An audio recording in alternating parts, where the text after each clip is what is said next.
ഇന്ന് നമ്മൾ സദ്യ സ്പെഷ്യൽ കറിനാരങ്ങ അച്ചാറാണ് ഉണ്ടാക്കുന്നത് കേട്ടോ. വടുവാപ്പുളി എന്നൊക്കെ പറയും, വടുവാപ്പുളി. അപ്പോൾ അച്ചാറിന് എപ്പോഴും ഈ ഒരു കളറിലുള്ള നാരങ്ങ തന്നെ എടുക്കണം കേട്ടോ. ഇത് ഒരെണ്ണം ആണ് ഞാൻ എടുത്തിട്ടുള്ളത്. ഒരു 2 മിനിറ്റ് മുന്നേ ഞാനിവിടെ കുറച്ച് വെള്ളം വെച്ചിട്ടുണ്ട്.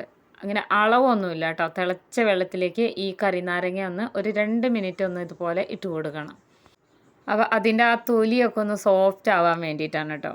നമുക്ക് പെട്ടെന്ന് തന്നെ ഉണ്ടാക്കി വെച്ച് കഴിഞ്ഞാൽ ഉപയോഗിക്കുകയും ചെയ്യാം. അപ്പോൾ അതിനായിട്ടാണ്. ഒരു 2 മിനിറ്റിന് ശേഷം ഞാനിത് ഇതിൽ നിന്ന് എടുത്ത് മാറ്റുന്നുണ്ട്. അപ്പോൾ ഇതൊന്നും മുങ്ങിക്കെടുക്കാനുള്ള വെള്ളം അത്രേ വേണ്ടുള്ളൂ. അപ്പോൾ ഞാനിവിടെ കറിനാരങ്ങ ഒരു 5 മിനിറ്റിന് ശേഷം കുറച്ച് ചൂടാറിയിട്ടുണ്ട്. അപ്പോൾ അതൊന്ന് മുറിച്ചെടുക്കാം. അപ്പോൾ സദ്യ ഐറ്റംസിൽ ഒട്ടും ഒഴിച്ചുകൂടാൻ പറ്റാത്തൊരു ഐറ്റമാണ് കേട്ടോ കറിനാരങ്ങ അച്ചാർ. അപ്പോൾ ഇതിനെ ഇനി ചെറുതായിട്ട് അരിഞ്ഞെടുക്കണം. അതിനായിട്ട് ഞാനിവിടെ ഇതിൽ ഈ നാരങ്ങയിൽ ഒത്തിരി കുരുവാണ് കേട്ടോ. നമ്മളിത് അച്ചാറിടുമ്പോൾ ഇതിൻ്റെ ഒരു കുരു, അതിൻ്റെ ഒരു ചെറിയ കഷ്ണം പോലും ഇതിൽ പെട്ടുപോയരുത്. ഭയങ്കര കയ്പ്പാണ്. അപ്പോൾ ഞാൻ മുഴുവനായിട്ടും ഈ കറിനാരങ്ങ അരിഞ്ഞെടുത്തിട്ടുണ്ട്. ഭയങ്കര പുളിയാണ് കേട്ടോ അതിന്. നല്ല ജ്യൂസി ആയിട്ടാണ് ഇരിക്കുന്നത്. അപ്പോൾ ഈ ഒരു യെല്ലോ കളറിലുള്ള നാരങ്ങ തന്നെ എടുക്കണേ. ഞാനിതൊരു പാത്രത്തിലേക്ക് ഇട്ട് വെച്ചിട്ടുണ്ട്. ഇത്രയും കുരു ഉണ്ട് കേട്ടോ. അതെല്ലാം നമുക്ക് എടുത്ത് കളയണം. ഇനി ഇതിലേക്ക് കുറച്ച് ഐറ്റംസ് ചേർത്ത് കൊടുത്ത് ഒന്ന് റെസ്റ്റ് ചെയ്യാൻ വേണ്ടി വെക്കണം. ഇതിനായിട്ട് ഞാനിവിടെ ചേർത്ത് കൊടുക്കുന്നത് കാശ്മീരി മുളക് പൊടിയാണ് കേട്ടോ. നല്ല കളറാണ് അച്ചാറിന്. കാശ്മീരി മുളക് പൊടി ഇല്ലെങ്കിൽ നമ്മൾ സാധാരണ മുളക് പൊടി ഇട്ട് കൊടുത്താൽ മതി. കാശ്മീരി മുളക് പൊടിയാണെങ്കിൽ എരിവ് കുറവായിരിക്കും, നല്ല കളറുണ്ടാവും. അപ്പോൾ ഒരു 3 സ്പൂൺ ഞാനിട്ട് കൊടുത്തിട്ടുണ്ട്. ഇനി 1/2 സ്പൂണോളം കായപ്പൊടിയാണ് കേട്ടോ. കായപ്പൊടി ഉണ്ടെങ്കിൽ ചേർത്ത് കൊടുക്കാം, അതല്ലെങ്കിൽ കട്ടിക്കായ ആണെങ്കിൽ വറുത്ത് പൊടിച്ച് ചേർത്ത് കൊടുക്കാം. അതിട്ട് കൊടുത്തു. 1/2 സ്പൂണോളം മഞ്ഞൾപ്പൊടിയും കൂടെ ചേർത്ത് കൊടുക്കണം. മഞ്ഞൾപ്പൊടി ഇട്ട് കൊടുത്തു. ഉപ്പ് 1 ടേബിൾ സ്പൂണോളം ഉപ്പാണ് ചേർത്ത് കൊടുക്കുന്നത് കേട്ടോ. ഉപ്പൊന്ന് കുറച്ച് ഇങ്ങോട്ട് മുന്നിട്ട് നിൽക്കണം. ഇനി ഇതിനെ നന്നായിട്ടൊന്ന് മിക്സ് ചെയ്ത് വെക്കണം. നമ്മളിതിലേക്ക് കൂടുതൽ വിനാഗിരി ഒന്നും ചേർത്ത് കൊടുക്കുന്നില്ല. ഈ ഒരു നാരങ്ങയിലുള്ള ഈ ജ്യൂസ് ഉണ്ടല്ലോ, അതിൽ തന്നെ കിടന്ന് ഇത് നല്ല രുചിയുണ്ടാവും. അപ്പോൾ ഈ ഒരു രീതിയിൽ നന്നായിട്ടൊന്ന് ഈ പൊടികളൊക്കെ ഒന്ന് പിടിക്കാൻ വേണ്ടി നമ്മളിതുപോലെ ഇളക്കി യോജിപ്പിച്ചതിന് ശേഷം ഒരു 15 മിനിറ്റ് ഒന്ന് അടച്ച് വെക്കണം കേട്ടോ. അതിന് മുന്നേ നന്നായിട്ട് ഇതുപോലെ ഇളക്കി കൊടുക്കണേ. നല്ലോണം ഇളക്കി യോജിപ്പിച്ച് കൊടുത്തതിന് ശേഷം ഇതൊന്ന് അടച്ച് വയ്ക്കാം. അപ്പോൾ ഈ ഒരു രീതിയിലാണ് ചെയ്തെടുക്കുന്നത്. ഇപ്പോഴൊന്നും നമ്മളിതിൽ വിനാഗിരി ഒന്നും ചേർക്കുന്നില്ല കേട്ടോ. ഒരു 15 മിനിറ്റ് കഴിഞ്ഞിട്ട് നമുക്കിതിനെ തുറന്ന് നോക്കാം. അപ്പോൾ ഒരു 15 മിനിറ്റൊക്കെ കഴിഞ്ഞിട്ടുണ്ട്. ഇനി നമ്മളിതൊന്ന് ഇളക്കിയെടുക്കുമ്പോൾ തന്നെ ആ ഉപ്പൊക്കെ നന്നായിട്ട് മെൽറ്റായിട്ട് കുറച്ച് ജ്യൂസി ആയിരിക്കും കേട്ടോ. ഇനി ഇത് നമ്മൾ ഉണ്ടാക്കി വരുമ്പോൾ കുറച്ചും കൂടി ഇങ്ങനെ ലൂസായിട്ട് വരും. അപ്പോൾ അത്യാവശ്യം നന്നായിട്ട് ഉപ്പൊക്കെ ഈ നാരങ്ങയിൽ പിടിച്ചിട്ടുണ്ടാവും. ഇനി മറ്റുള്ള ഐറ്റംസ് നോക്കാം. ഞാനിവിടെ 1/2 കപ്പോളം നല്ലെണ്ണയാണ് എടുത്തിട്ടുള്ളത് കേട്ടോ. ഇനി പച്ചമുളക്, എരിവിനായിട്ട് അത്യാവശ്യം എരിവ് ഇപ്പോൾ നമ്മൾ ചേർത്തിട്ടുണ്ട്. എന്നാലും ഞാനൊരു 5 പച്ചമുളക്, ഒരു 2 കുടം വെളുത്തുള്ളി എടുത്തിട്ടുണ്ട്. പിന്നെ കറിവേപ്പില, 2 തണ്ട് കറിവേപ്പില എടുത്തിട്ടുണ്ട് കേട്ടോ.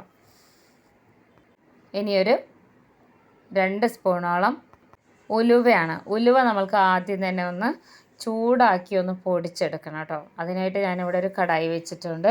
ഇതൊന്ന് പെട്ടെന്ന് തന്നെ നമുക്കിതൊന്ന് വറുത്തെടുക്കാം. പെട്ടെന്ന് തന്നെ ആയി കിട്ടും കേട്ടോ. അപ്പോൾ മീഡിയം ഫ്ലെയിമിലിട്ട് ഒന്ന് ചൂടാക്കി എടുത്താൽ മതി. ഒരുപാട് ഇങ്ങനെ കളറൊന്നും മാറി വരുമൊന്നും വേണ്ട. നമുക്ക് പെട്ടെന്ന് പൊടിഞ്ഞ് കിട്ടാൻ വേണ്ടിയിട്ടാണ് കേട്ടോ. അപ്പോൾ ഇനി ഇതിനെ മാറ്റി ഞാനിതൊന്ന് പൊടിച്ചെടുക്കട്ടെ കേട്ടോ.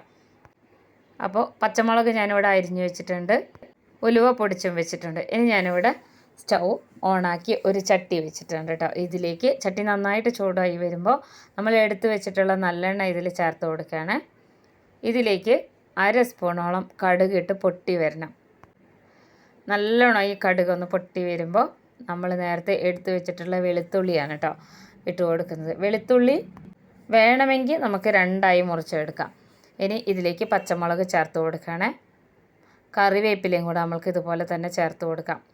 ഇത് നന്നായിട്ട് ഈ നല്ലെണ്ണയിൽ കിടന്നൊന്ന് മൂത്ത് വരണം കേട്ടോ.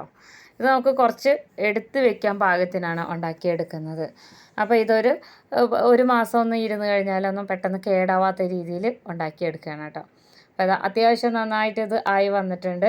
ഇതിൻ്റെ ആ ഒരു പച്ചമണമൊക്കെ മാറി ചെറുതായിട്ടൊന്നിങ്ങനെ ഫ്രൈ ആയിട്ട് വന്നിട്ടുണ്ട് കേട്ടോ. ഈ ഒരു രീതിയിലാണ് വേണ്ടത്. നല്ലോണം അതിൻ്റെ കളറൊക്കെ മാറി വരുമ്പോൾ ഇതിന് വേറൊരു ടേസ്റ്റാണ് കേട്ടോ. ഇനി ഇതിലേക്ക് നമ്മൾ നേരത്തെ പൊടിച്ച് വെച്ചിട്ടുള്ള ഉലുവ ഉണ്ടല്ലോ, അതും കൂടെ ചേർത്ത് കൊടുക്കുകയാണ്. ഉലുവ ചേർത്ത് കൊടുത്തു. ഇനി നമ്മൾ മിക്സ് ചെയ്ത് മാറ്റി വെച്ചിട്ടുണ്ടായിരുന്ന കരിനാരങ്ങ ഉണ്ടല്ലോ, അതും കൂടെ ഇതിലേക്ക് ചേർത്ത് കൊടുക്കണം. വളരെ എളുപ്പമാണ് കേട്ടോ അത് ഉണ്ടാക്കിയെടുക്കാൻ വേണ്ടിയിട്ട്. അപ്പോൾ ഇതുപോലെയുള്ള ഐറ്റംസൊക്കെ നമ്മൾ നേരത്തെ ഉണ്ടാക്കി വെച്ച് കഴിഞ്ഞാൽ നമ്മൾ ഓണമൊക്കെ ആകുമ്പോഴത്തേനും അത് നല്ല ടേസ്റ്റ് ആയിരിക്കും, നല്ല സെറ്റായിട്ട് വന്നിട്ടുണ്ടാകും. അപ്പോൾ മുഴുവനായിട്ടും ഇതുപോലെ ഇട്ട് കൊടുത്ത് ഇനി ഇതിനെ ലോ ഫ്ലെയിമിലിട്ടിട്ട് ഒന്ന് ഇളക്കിയെടുക്കണം. ഈ ഒരു സമയത്ത് നമ്മൾ തീ വളരെ കുറച്ച് വെച്ചിട്ട് വേണം ഇളക്കിയെടുക്കാനായിട്ടോ. കറിനാരങ്ങ അത്യാവശ്യം ഒന്ന് ചൂടായി വരുമ്പോൾ ഈ നാരങ്ങയിലുള്ള വെള്ളം തന്നെ ഇതിലേക്ക് ഇങ്ങനെ ഇറങ്ങി വരും. അപ്പോൾ ഇത് കുറച്ചും കൂടെ ഒന്ന് ലൂസാവും. അപ്പോൾ നന്നായിട്ടൊന്ന് ഇളക്കി യോജിപ്പിച്ച് കൊടുക്കണേ. വീഡിയോ കണ്ടുകൊണ്ടിരിക്കുമ്പോൾ തന്നെ നമ്മുടെ ചാനലൊന്ന് സബ്സ്ക്രൈബ് ചെയ്ത് വെക്കാൻ മറക്കരുത് കേട്ടോ. ഈ വീഡിയോ നമ്മുടെ ഈ ഒരു റെസിപ്പി ഇഷ്ടമായി കഴിഞ്ഞാൽ ഫ്രണ്ട്സിനൊക്കെ ഒന്ന് ഷെയർ ചെയ്ത് കൊടുക്കണം. ഈ ഓണത്തിന് ഇതുപോലെയൊക്കെ ഒന്ന് ഉണ്ടാക്കി നോക്കണം കേട്ടോ. അതുപോലെ തന്നെ ഇഷ്ടമായ വീഡിയോ ലൈക്ക് ചെയ്ത് വെക്കാനും മറക്കരുത്. അപ്പം നന്നായിട്ട് ഇതുപോലെ ഒന്ന് ഇളക്കി കൊടുത്തിട്ടുണ്ട്. ഇതൊന്ന് തിളയ്ക്കണം കേട്ടോ. നമ്മളിതിൽ ഇതുവരെ വിനാഗിരി ഒന്നും ചേർത്തിട്ടുണ്ടായില്ല. അപ്പോൾ ഇനി നമുക്കിതിലേക്ക് വിനാഗിരി ചേർത്ത് കൊടുക്കുകയാണ്.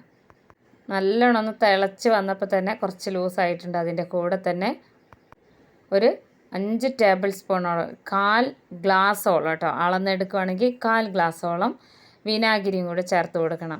അപ്പോൾ ഇതിങ്ങനെ തിളച്ച് വരും തോറും കുറച്ച് ഇങ്ങനെ ലൂസായി വരും. ഈ ഒരു രീതിയിൽ നമുക്ക് കരിനാരങ്ങ ഉണ്ടാക്കിയെടുക്കാം കേട്ടോ. അപ്പോൾ ഇത് അത്യാവശ്യം ഇതിങ്ങനെ തിള വന്നിട്ടുണ്ട്. നമ്മളിപ്പോൾ വിനാഗിരിയൊക്കെ ചേർത്ത് കൊടുത്തില്ലേ, അതുകൊണ്ട് തന്നെ ഉപ്പ് കുറച്ചും കൂടെ ഇട്ട് കൊടുക്കുന്നുണ്ട്. 1/2 സ്പൂണും കൂടെ ഉപ്പ് ഞാനിവിടെ ചേർത്ത് കൊടുത്തിട്ടുണ്ട്. ഇനി ഇതിലേക്ക് ഇതിൻ്റെ ടേസ്റ്റൊക്കെ ഒന്ന് മാനേജ് ചെയ്യാൻ വേണ്ടിയിട്ട് ഞാനിവിടെ ശർക്കര ഉരുക്കി വെച്ചിട്ടുണ്ടായിരുന്നു കേട്ടോ. ശർക്കര ഇല്ലെങ്കിൽ 2 സ്പൂൺ പഞ്ചസാര ഇട്ടാലും മതി. ഞാനിവിടെ 2 സ്പൂണോളം ശർക്കര ഉരുക്കി വെച്ചതാണ് ചേർത്ത് കൊടുക്കുന്നത്. ഇത് ഇങ്ങനെ ചേർത്ത് കൊടുക്കുമ്പോൾ ഒരു പ്രത്യേക രുചിയാണ് കേട്ടോ. ഏതെങ്കിലും ഒരു ടേസ്റ്റ് മുന്നിട്ട് നിൽക്കുന്നുണ്ടെങ്കിൽ അതൊക്കെ ഒരേപോലെ ആവും. അപ്പോൾ ശർക്കര ചേർത്ത് കൊടുത്തു. ഇത് ചട്ടിയുടെ ചൂടും കൂടി ഉള്ളതുകൊണ്ട് തന്നെ ഇതിങ്ങനെ തിളച്ചുകൊണ്ടിരിക്കും. നമ്മൾ സ്റ്റൗ ഓഫാക്കിയാലും കുറച്ച് നേരം ഇതിൻ്റെ തിളയുണ്ടാവും കേട്ടോ. ഇത് തിളയ്ക്കും തോറും ഇതിങ്ങനെ ലൂസായി വരും. കറിനാരങ്ങ ഉണ്ടാക്കി കഴിഞ്ഞാൽ ഒരു 2-3 ദിവസം നമ്മൾ ശരിക്കും എടുത്ത് വെച്ചിട്ട് ഉപയോഗിക്കുമ്പോഴാണ് കേട്ടോ അതിൻ്റെ ഒരു ടേസ്റ്റ് കിട്ടുന്നത്.